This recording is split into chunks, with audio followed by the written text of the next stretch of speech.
Good afternoon. I'm Lauren Wood. First this noon, neighbors are cleaning up and assessing the damage after major flooding in Newcastle last night.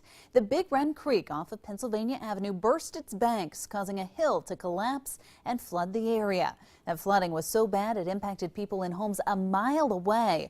First News reporter James Santelli is just back from Newcastle, where crews are still keeping their eyes on that creek. Yeah, Lauren, it was a violent rush of water just after 9 p.m. last night. The Newcastle Fire Department had to evacuate 4 homes on Pennsylvania Avenue. And when I went down there this morning, the people who live in those homes were seeing the damage in the daylight for the first time. I heard this boom sound. I went outside. I thought something blew up, and the street was completely covered with water. John Collins' house is right on the banks of Big Run Creek. So last night when the hillside came falling down, he was there to see a burst of floodwaters that reached several feet high.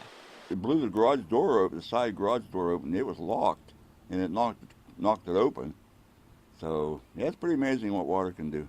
Right after we spoke with Collins, officials from Newcastle Fire, Public Works, and Code Enforcement arrived. And we're assessing the damage and getting a price on dredging the creek out. Other than that, it's just a small amount of a waiting game right now. This isn't the first time that the hillside behind Big Run has had a landslide into the creek, but the Public Works Director is looking at what they can do to prevent it from causing flooding in the future. Yeah, we're good at put gabion baskets up on the hillside to shore up the hill, because it's pretty saturated.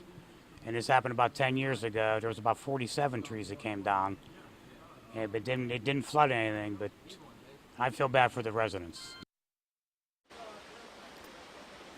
But before those residents can get back in, an electrician has to do an inspection to make sure it's safe to turn the electricity back on in those homes next to the creek. Even with people having to evacuate their homes, there was no one injured in that flash flooding in Newcastle last night. A neighbor I spoke with said she thanked God 1,000,000 times that no one there was hurt.